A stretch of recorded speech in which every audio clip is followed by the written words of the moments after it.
episode of Modern Block. Thank you for joining me today. So, the World Cup is over. It's time for analysis. It's time to look through this tournament and see who are the stars of it, who shined the brightest, which team brought the best skills. So today I want to go through the team of the tournament. In my opinion, the players that embodied the positions they had the best. I think this is obviously trying to be as balanced as possible through other options and all that stuff, but I think this is, for me, the team that if you were to put an all-star team together, this is my all-star team for the tournament. Please share, subscribe, like, and all those good things down below. Help the channel grow so I can continue giving this content. It really just helps us get reach more people and obviously support the channel. Awesome. So let's begin with the props. This was exceptionally hard to do. I had some second thoughts, some questions, some thinking here, and I was very close to picking Beast for this position. I felt he had an outstanding tournament. He was a leader. His South African scrum is a testament to his performance. But I wanted to stick as close to stats as possible. As I said, I'm trying. This is nothing biased here. These are, in my opinion, the players that performed the best in the tournament. So I ended up going with Joe Moody and Carl SINCKLER as the top performers in the prop department. Joe Moody, just because of an outstanding tackle success rate, really one of the best in the tournament. A meters main that you don't really see in props. Meters run outstanding. Just also a note here, also 2 tries, really good. And overall he was a consistent performer and essential for the game plan New Zealand were performing. They wanted a more loose forward pack, a open play forward pack, effectively start pulling numbers like some back row players here. So I get it. And for that, Joe Moody worked out very well. So it makes sense, and he definitely is one of the best props in the tournament. Carl SINCKLER, on the other hand, great try. Sad to see him go out in the final. Really sad. I think he would have made a big difference. Unfortunately, that happens. I hope he's fine. We haven't had any news yet, but it looked like he came around later, and I hope he's okay. Also, what a tournament by him. Really, just New Zealand game and Australia game, he was essential to the English attack. The English scrums were solid. His line-out lifting was great. Tackle percentages right up there. Meters run, he was really battering the New Zealand line, and also in the group stages, a force to be reckoned with. Only 1 try, but still, it's not a props job to get tries, so it's fine. I just want to say here, you can see the amount that the props for New England run, because all of their props have some pretty decent meters run stats also, so do England, showcasing a little bit more of a loose play forward thing. The main reason I didn't pick Beast here is I just felt some of the other stats just couldn't compete completely with Joe Moody. It was close though, but overall the stats were just not enough to give him the position on open play, although he did perform his job in the South African context, which is in the scrum. So that's the reasoning there. Moving on. I've picked MBONAMBI for this. There were a couple of massive contenders, I won't lie. Marks also being up there. And just like overall heavy contenders for this position. But Bongi comes out with 3 tries, 100% tackle rate, and after quite a bit of tackles, so it's not like only 1 or 2 tackles, quite a bit of tackles. He had played a couple of matches, not a lot of meters made, and that's something that had a lot of other positions like Coles, all of them really had a good meters made stat. I just felt that defensively they weren't strong enough, and South African scrums, I think, were heavily due and line-out skill and quality was heavily due to MBONAMBI's performances in this tournament. He was very accurate, consistent, and very little. Only 1 line-out missed in the whole tournament. It's just an outstanding thing, and you've got to give credit to the person throwing as much as the person jumping. So that's my reasoning for that. It was a tough choice here, I have to admit, but that is kind of where I've gone. For MBONAMBI. I think he has grown hugely and has taken that spot from Marks.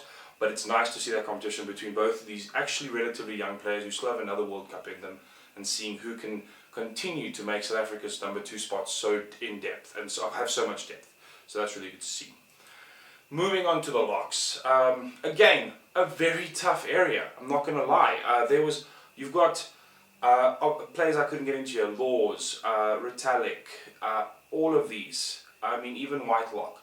You've got, and then obviously Alan Wynne-Jones, the highest tackler in the tournament. So this was tough. This was tough. Main reasoning behind this choice really is ITOJE's performance in the semi-final is the reason England were in the final for a large part, in my opinion. Bothered that New Zealand play so much they just couldn't find ball. He was a force to be reckoned on the attack. With a 92% tackle rate, you cannot argue with that. Meters made, also a very good stat for a lock. Very strong. Overall, per run, it wasn't amazing, but he was a force to be reckoned with, a nuisance around the breakdown. He was all over the place, and the English line-out also hugely benefited from him just being consistently in the way. LUKHANYO, again, South Africa had the best lineups in the tournament, and I have to pick a lot from South Africa here for that. He was instrumental in a lot of it, almost fought for his position back to the starting lineup, considering he was also one of the best performers in the last World Cup. He's consistently continuing to be that for South Africa. A 96% tackle rate, meaning in defence where South Africa focused their game plan, he was essential. His meters made is a strong number for a lock, very strong compared to other locks in the tournament, with an average of 2 meters per run, just strong low runs for a player of his length and height. But lineouts is where he gets this call up for me. Just consistent, accurate lineout jumps, very little mistakes here, almost none actually. And he was also very good at linking up with players and also getting a lot of open play moments also. So credit to both of these players. I think that they embodied the position as much as you can. There are some great options here, I know, but these are the players I've gone with. Coming on to the back row. This is interesting. I looked hard. I looked hard here. Let's start with KOLISI. So a lot of people fight this because KOLISI, a lot of people are even saying he shouldn't be in the final team. But I disagree. The stats showcase it. The guy has an outstanding 92% tackle rate, a really strong meters made run, 4 meters per run, and in my opinion he was really good. Competition to him, definitely Underhill, third most tackles in the tournament, I get it, and yeah, but overall this was by far, I had to go this way. I couldn't find another way to put this. I looked through stats and he tops the numbers and does a lot of work that you do not see in the numbers even. And consistently performing with a 92% tackle ratio over 7 games is very impressive. Most of these players only played 5, so really strong from him. Then I was looking through this, and I mean, you've got Dwayne Vermeulen, you've got Kieran Reid, you've got Billy Villapona, you've got so many great 8-mans in this tournament, but HIMENO takes the cake. The guy has, even with playing, only going to the quarterfinals, still, I mean, some of the best stats in the tournament, meters made, meters per run, knocking out people, scoring a try, and was just a key part of the Japanese reason they got to the quarterfinals. And to be honest, in a team which isn't huge, he was probably the biggest thing that they needed. He was essential off the scrums, a real catalyst to some of their best moves, and also his open play is some of the best I've seen from a forward in a long time. So credit to him for that for sure. Then on the other side, SAVEA, he is continuing to be one of the best players in the world. I don't think this was his best tournament, but with a 98% tackle rate, he's still consistent on defense, which is something some of the All Black stats fall back here quite a bit. But meters made is just wow. That is an outstanding figure. Also scoring a try. Meters, he did have quite a bit more runs because he is very much a key part of the New Zealand attack. But still, a 4.4 meters per run is never a bad thing. So very good figure. There were heavy competition, obviously. Pieter-Steph du Toit, you've got Curry, all of them. Huge competition, I get it, for these positions. And I'm talking overall now. But Pieter-Steph, for example, I couldn't get, even though he's Player of the Year, I couldn't give it to him just because his stats are just not as instrumental in this. I think he's consistently strong. He was good throughout the year. He hasn't had a dip in form. Like I feel KOLISI missed a couple of games, so it's tough to include that. SAVEA has had some moments where he's just dropped. Pieter-Steph's been consistent, and I just kind of want to focus on the tournament mainly here though, and I think SAVEA does pip it. Very close, but he does pip it. Next up we get to halfbacks. Some people might be surprised by this. But looking through everything, Gareth Davies definitely takes it. Probably the only thing I had a problem with it is that his tackle success is poor, and probably one of the biggest issues they had there. I mean, ARDIE SAVEA, Ben Youngs, and are both at 75%, and Faf was at 67%. So credit, that is fair, and I get that. But his 2 tries, his meters per run rate, and his meters made were essential to the way that the Welsh attacked. He was a nuisance around every formation, exceptionally line-out, being able to place balls in the perfect position. One of the key factors to the Australia winner early on, to their ability to get to the semi-final, and he was an essential part of it. So I think he was very, very strong. Unfortunately, players around him let him down, and his tackle percentage let him down. But still, credit to a wonderful, wonderful player, and I think he was the best scrum half of the tournament. But that being said, there are some great ones. I mean, ARDIE SAVEA was very close here. I mean, he probably had one of the best tournaments he's had. He was a nuisance the whole time, and really was. The amount of tackles he made and the meters he made was also very impressive. I just couldn't give him all of that credit, as it wasn't as much, and it wasn't as clinical on the other stats like defenders beaten in that. So that's the way I had to go there. Next up for fly-off, I had to pick HANDRE Pollard. I'm not being biased here. The guy has the most points scored in the tournament. And yes, Ford, technically Farrell, but 2, both great performances. Richie Mwanga was a revelation. I just don't think he was completely ready. He's really new to the New Zealand fly-off role in such a key role. Intermac from France, another great player that I cannot discount. He mean breakthrough player of the year, so I get it.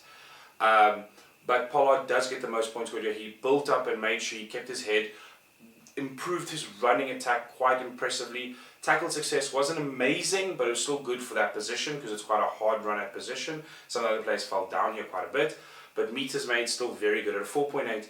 Considering the amount of players around that position normally, he still had a lot of great things, and the 69 points scored and a lot of assists to scoring tries himself gave me I have to give it to him. It was very close, but I have to give it to him. A lot of other players contended, but you got to give it to the person who makes the most points in the tournament. That's why I'm going to go there.